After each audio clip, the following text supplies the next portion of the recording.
Bonjour, c'est Alice. Alors aujourd'hui je vais vous parler d'une quinzaine de petits jeux que j'ai joués donc ces 2 derniers mois et voilà, sur lesquels j'ai des choses à dire qui m'ont bien plu globalement. Donc je vais commencer tout de suite par The Border. Donc The Border c'est un jeu de dés un peu façon Yams où chacun son tour on va lancer les dés jusqu'à 3 fois pour tenter d'avoir des combinaisons. Des combinaisons c'est quoi? C'est par exemple si on a 3 rouges, ça peut nous servir à cocher entièrement une zone de 3 rouges qui compléterait la zone. Euh, donc au début, on a moins de choix, après on a plus de choix, après on a moins de choix. Enfin, bref, ça dépend un peu du stade de la partie. Et donc ça, c'est le joueur actif qui va cocher les zones qu'il peut remplir entièrement. Les dés qu'il ne peut pas utiliser, chaque autre joueur va l'utiliser pour cocher une case adjacente à une case de ce qu'il a déjà. Et le but comme ça va être d'entourer des zones. Donc pour faire des points de victoire, dès que quelqu'un a entouré 6 zones, ça termine la partie. Et c'est assez malin parce qu'il faut un peu regarder ce que font les autres pour tenter d'être le premier à entourer les zones, parce que si on est le premier ça vaut plus de points. Ce qu'on laisse un petit peu aux autres, ce qu'on a l'occasion de faire ou pas, est-ce qu'on a envie de se laisser plus d'opportunités de cocher, est-ce qu'on a envie de se presser sur quelque chose. J'ai vraiment bien aimé. Je crois que j'en ai déjà parlé rapidement, mais j'ai vraiment bien aimé. Voilà. Derrière, Ecosphère. Donc ça, Ecosphère, j'en ai déjà parlé aussi. Ecosphère, donc moi, c'est un jeu que j'ai vraiment beaucoup aimé, que je m'attendais pas à aimer à ce point-là. Donc c'est nouveau chez Origame, là.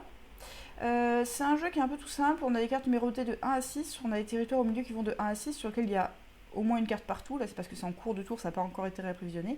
Et à chaque tour, on pose une carte. Et soit on prend une carte d'un paquet plus petit pour le mettre en main et on repioche une carte de plus. Soit on prend une carte d'un paquet plus grand pour l'exposer devant soi et compléter nos collections.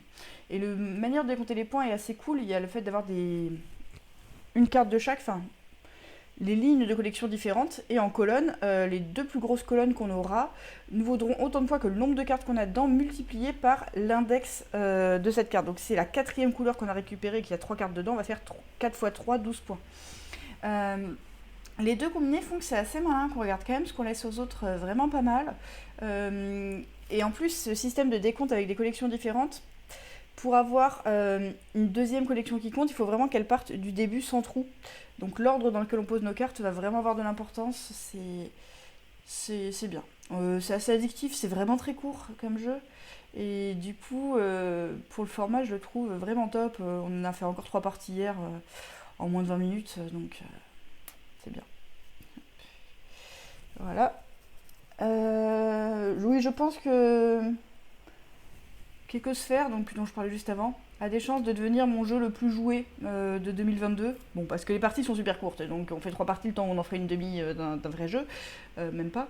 Mais il a quand même un côté addictif. Voilà. J'en suis à une dizaine de parties déjà. Hop. Bad Company, alors Bad Company, moi c'est un jeu que j'aime assez moyennement, qui est pas désagréable, qui est un petit peu à la mini-ville. Donc on va avoir des cartes devant nous et on va lancer des dés, ce qui va nous permettre de recevoir les récompenses de certaines de ces cartes-là.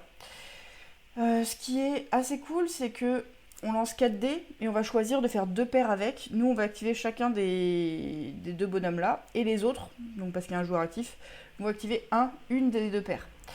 Petit à petit, comme ça, on va progresser. Donc le but, c'est de semer la police et de récupérer différentes bonus. Mais surtout, ça va nous permettre de récupérer divers jetons qui vont se mettre sur nos cartes, qui vont nous permettre de faire des casses de bijouterie ou autres, pour marquer des points de victoire, avoir des majorités sur diverses choses. Il y a un petit peu de choix à faire dans les cartes qu'on récupère tout ça. Il y a quand même beaucoup de lancers de dés. C'est pas désagréable, ça se joue bien, ça se joue facilement en prenant l'apéro. C'est voilà, bon. Ça, moi, c'est moins mon style, mais c'est un jeu qui prend pas la tête et qui est assez plaisant avec quand même quelques petits choix. Et on a l'impression de collectionner des choses à avancer. Hop. Acropolis, le jeu qui fait beaucoup buzzer, c'est peut-être pas la meilleure photo que j'ai prise, mais c'est pas grave. Donc Acropolis, c'est un jeu où on va construire une ville avec des tuiles formées de 3 hexagones. Il y a un marché de tuiles au milieu, et chaque tour, le premier joueur va choisir une tuile, puis chacun va choisir une tuile, et le premier joueur va en rechoisir une avant de changer de tour et de recharger le marché central. Plus on va chercher une tuile loin, plus elle va coûter cher. Et évidemment, le marché avance à chaque tour, en gros, donc il y en a toujours une qui est gratuite. Quand on va construire, on va pouvoir construire soit à plat, soit en hauteur. Quand on construit en hauteur et qu'on écrase des carrières en blanc, ça va nous donner des pierres, ce qui va nous permettre de payer les tuiles payantes. Et surtout, ça va faire des multiplicateurs de points. Donc, pour chaque type de quartier a une manière de décompter. Par exemple, les bleus, c'est la plus grande composante connexe. Les violets, il faut qu'ils soient entièrement entourés face au monastère à Carcassonne. Et chaque fois, c'est le nombre de ces choses-là qu'on va avoir multiplié par le nombre d'étoiles multiplicateurs de ce genre de décompte. Qu'on va scorer, sachant que si une tuile est niveau 2, elle compte pour 2 tuiles. Si une tuile est niveau 3, elle compte pour 3 tuiles, etc. Donc il y a vraiment une manière d'optimiser les points. Moi je trouve ça vraiment assez malin. Il y a une version avancée qui renforce les conditions sur tel ou tel truc. Euh, voilà, il y a de l'anti-draft, c'est rigolo. Je trouve qu'il est vraiment parfait dans le format. Moi je trouve que c'est sa grosse force. C'est qu'il a un format de 15-20 minutes, 15-25 disons selon le nombre de joueurs. Et qu'il est vraiment très bien fait pour son format. Il a un côté très fluide. Vraiment qui... On n'a pas l'impression de faire un tour de trop, on n'a pas l'impression de faire un tour de pas assez. On a le temps de construire un truc qui est satisfaisant avec du choix relativement long terme, mais long terme sur un quart d'heure. Donc ça c'est très bien. Donc moi je le trouve vraiment très chouette dans sa catégorie. On est dans du petit jeu de pose de tuiles, c'est mine de rien relativement classique, mais il marche bien. Et ouais, le fait d'avoir différents décomptes c'est toujours satisfaisant. Hop, Cartagena, donc ça c'est pas récent. Du vieux jeu, donc du Cartagena l'évasion, où on a donc une piste avec des symboles, donc il y a 6 tuiles, je crois, de mémoire, peut-être un peu plus, de 6 symboles à chaque fois qui se succèdent, pas toujours dans le même ordre. Et on va avoir des cartes en main, et à chaque tour on va jouer 3 actions. Donc une action c'est soit jouer une carte pour lancer un de nos pirates jusqu'au prochain symbole disponible de ce symbole-là, soit reculer un de nos pirates pour repiocher les cartes. Donc si on recule un pirate sur un pirate, ça fait une carte. Si on recule, donc on recule la prochaine case disponible. Sur 2 pirates, ça fait piocher 2 cartes. Sur 3 pirates, on peut pas, on saute le truc, on recule plus loin. Donc il y a vraiment une question de garder assez de cartes en main pour avoir assez de flexibilité, se préparer des grandes séries pour plus tard, qu'est-ce qu'on bloque à l'autre, à quel moment pour...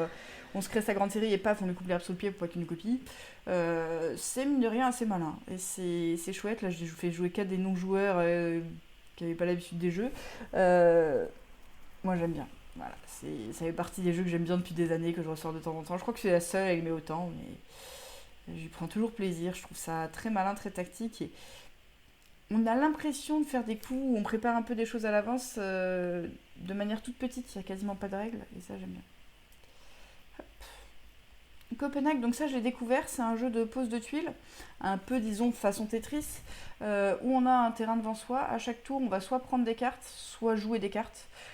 En gros, quand on prend des cartes, on en prend 2 au milieu qui sont côte à côte forcément. Quand on joue des cartes, par exemple si on veut poser un polyomino de taille 4, on doit donner 4 de la couleur, donc par exemple 4 violets pour poser les 4 violets.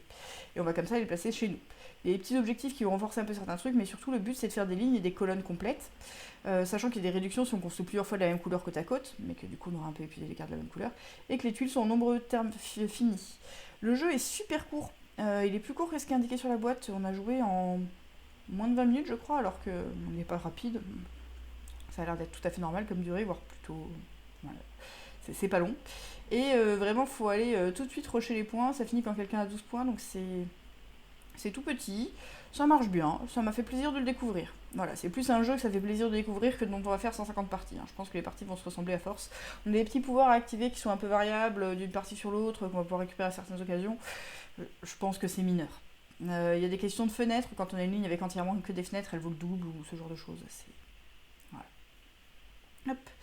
J'ai fait du mini unlock. Alors, unlock c'est de l'escape game façon carte.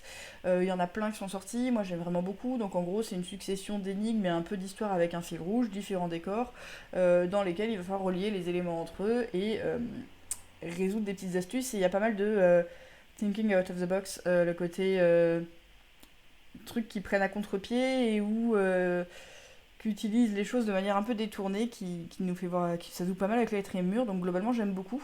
Là ils ont fait une collection de mini-aventures donc qui se joue en moins d'une demi-heure. Moi j'en ai pris 5 sur les 6, il y en a une qui me tentait moins.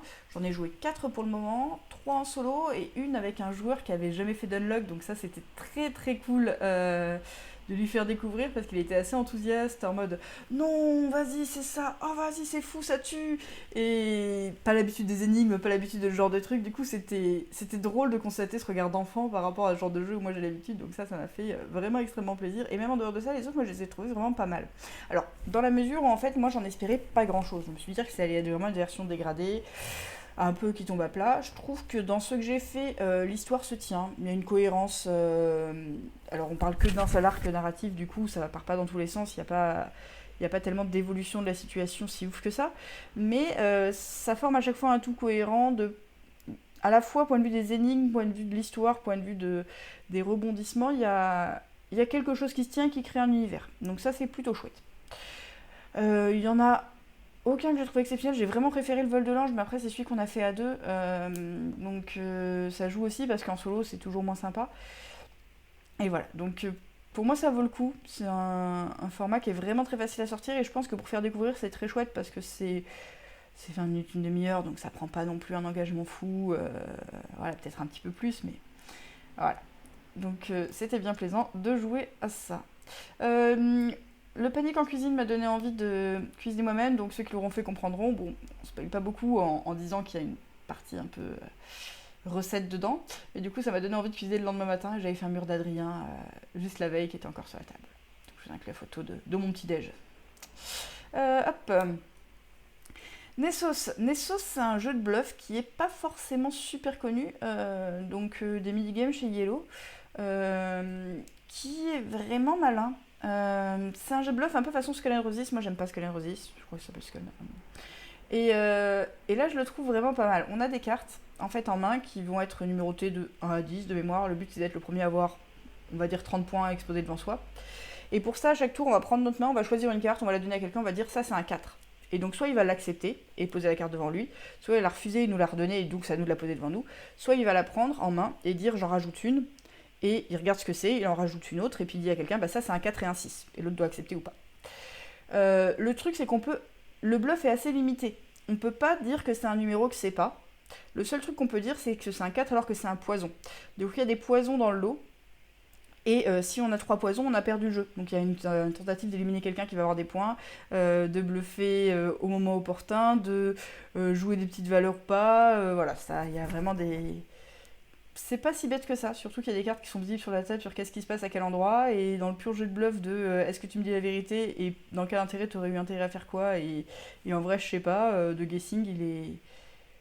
Je trouve qu'il marche étonnamment bien alors que c'est pas mon style de jeu. Et alors, les règles sont un petit peu bizarres au début. Il faut voir un tour ou deux tourner parce qu'au début, comme c'est un jeu qui se joue aussi moins avec des joueurs, des fois, mais même avec des joueurs, c'est un peu perturbant ces 3 options. C'est pas aussi... En fait, c'est pas un jeu qui est immédiat pour la catégorie, c'est surtout ça.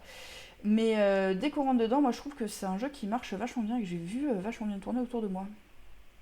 Hop. J'ai joué à Ohanami, donc c'est un jeu de bluff. Moi j'y ai joué un jeu de draft, c'est pas du tout un jeu de bluff. C'est un jeu de draft, j'y ai joué qu'à 2 avec des systèmes de scoring où les bleus vont valoir beaucoup de points au début, moins plus tard, etc. Donc en 3 manches, on a 3 mains de 10 cartes, on draft les cartes 2 par 2, donc j'en choisis 2 et je passe le reste à mon voisin et j'expose les 2 chez moi. Le truc c'est que quand on pose les cartes chez nous, on est sur 3 lignes. Et sur chaque ligne, ça doit être croissant et on peut poser que l'une ou l'autre des extrémités. Donc si on se grille trop vite une ligne, on va être un peu plus bloqué pour jouer. Ça laisse quand même pas mal de flexibilité. Moi j'aime bien ces jeux à la Cité Perdue. J'adore Cité Perdue, ça fait très longtemps que j'y ai pas joué. Etc. Et il est moins malin que ça, mais il marche quand même bien avec du draft. Ça changeait un peu, c'était agréable à découvrir, c'était un total hasard.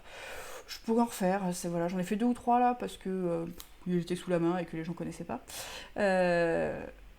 Et qu'on me l'a fait découvrir. Donc oui, c'est pas mal. Hop. Fantasy Rims, j'ai pas pris de photo parce que j'avais pas de photo. Fantasy Rims, c'est un jeu de cartes qui va être assez court. On va avoir des cartes en main, 7 de mémoire. Et chaque carte a un certain nombre de points de suffixe, par exemple 14, 21, 3.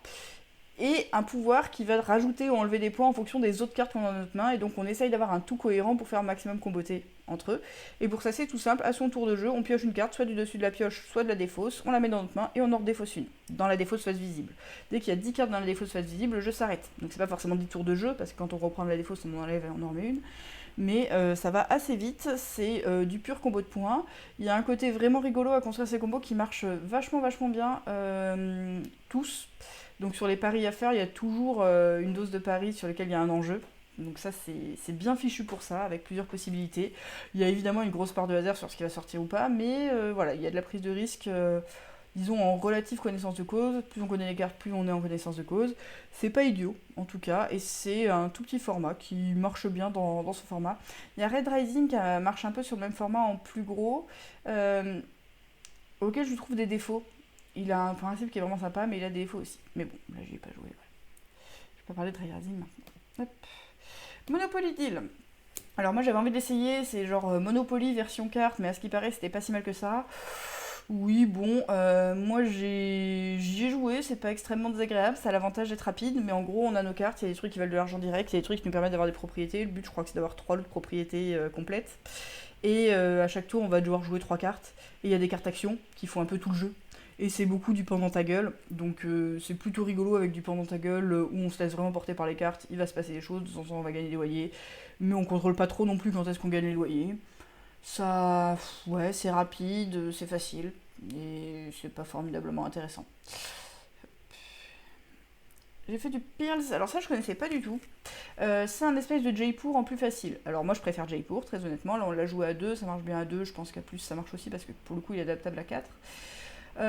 Il y a un système de marché, de choses qu'on va pouvoir donner, de paris de quand est-ce que je redonne mes perles avant que l'autre me grille. C'est sympathique. Voilà. Il marche bien dans la catégorie jeu rapide, un peu malin, mais pas trop non plus, pas prise de tête. Euh, si vous voulez du Jaipur en plus facile, moi je conseille plutôt Jaipur, mais ça m'a fait plaisir de le découvrir. Hop. Quicks. Donc Quicks, pareil, j'ai pas pris de photo, donc là j'ai pris une photo sur BGG. C'est un jeu de dés, donc il va y avoir un joueur qui va mener, qui va lancer tous les dés. Lui, il va pouvoir choisir 2 paires, la paire de dés blancs et une paire, un dé blanc plus un dé de couleur, et cocher les 2 croix correspondantes, ou une seule des deux, mais il est obligé d'en cocher au moins une. On est obligé de cocher de gauche à droite, donc toujours de manière croissante. Si on n'arrive pas, on met une pénalité. Et si on arrive à cocher au moins 4 du même type plus la dernière case, on va piocher en plus le cadenas. Et du coup, ça va virer le dé. Et ça va raccourcir la partie parce que dès qu'il y a eu 2 cadenas cochés par tout le monde en tout, le jeu s'arrête. Ensuite, on fait des points. Plus on a coché de trucs dans une ligne, plus on a de points. C'est bien d'avoir plein de coches dans une même ligne plutôt que d'avoir un peu de coches partout. Et voilà, donc c'est un jeu de petites combinaisons, un petit peu de paris et de combinatoire des dés, de faire des petites sommes, des petites optimisations, des fois des petits paris, d'essayer de faire des choses avec la réaction par rapport aux autres, parce que donc, tous les autres peuvent cocher une case lors du tour du joueur actif, mais c'est pas obligatoire. Et ça a l'avantage d'être très rapide et plutôt malin. Voilà, il y en a d'autres que j'ai préféré dans cette série. Le Quinto, je l'ai trouvé vraiment malin.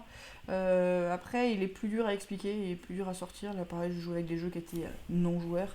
Enfin, avec des non-joueurs, du coup, ça marchait plutôt bien. Hop.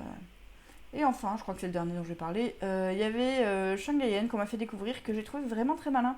C'est un jeu de majorité, on va récupérer des cartes un petit peu à la Las Vegas, on a envie de dire, on va mettre des dés sur des valeurs. Donc comment ça va se passer? On a un certain nombre de dés, je crois 6 d'après l'image. À chaque tour de dés, on lance nos dés et on va devoir en placer un ou deux face à des pirates au milieu. Ça se joue à 2 uniquement, c'est un jeu de majorité à 2. L'autre va faire de même et donc on lance 2 dés, c'est ça. Chaque tour on lance 2 dés et on en choisit un des deux qu'on place. Voilà, donc on a des choix relativement limités et le but ça va être d'être majoritaire sur ces cartes pour les récupérer. Le truc assez malin, c'est que à la fin, chaque joueur va marquer, par exemple si je suis majoritaire en bleu clair, je vais marquer autant de points en bleu clair que ce que l'adversaire a de bleu clair. Donc en gros il y a plus de tension sur les couleurs un peu équilibrées, il faut un peu faire gaffe à ce qu'on donne à l'autre, et des fois en étant obligé de se placer, on va pouvoir prendre des cartes qui nous arrangent vraiment pas. Il y a un peu ça dans l'Ecosphère aussi dont je parlais au tout début. Et ça c'est plutôt malin. En dehors de ce décompte, donc au début les intérêts sont assez similaires, donc au début on joue un peu en automatique. Il y a le fait que quand on a des majorités, les dés adjacents vont compter, donc où est-ce qu'on va les mettre pour tenter d'avoir quoi, parce qu'on choisit entièrement sur quoi on parie. C'est pas mal, il y a quelques petits pouvoirs spéciaux. Je l'ai trouvé vraiment plaisant, vraiment malin, et c'était une jolie découverte. Dans le format à 20 minutes à 2. Je pense qu'il dure 20 minutes. Voilà pour ce mois-ci. Parmi ceux dont j'ai parlé là, il y a Ecosphère et Unlock sur lesquels j'ai fait des vidéos un peu complètes, disons, qui sont pas non plus des vidéos de 15 siècles. Mais voilà, des jeux auxquels je rejouerai, ça c'est sûr. Des jeux auxquels je vais espérer rejouer parce que c'était sympa, j'aimerais bien. Et puis voilà, ce sera tout pour aujourd'hui. Une petite vidéo sur des petits jeux pour une fois. Bon, on joue quand même pas mal à des petits jeux, je crois que j'en parle un petit peu en vrai. Mais bon. C'est plaisant aussi. Et sur ce, je vais partir à l'assaut de jeu bientôt. Salut, bisous!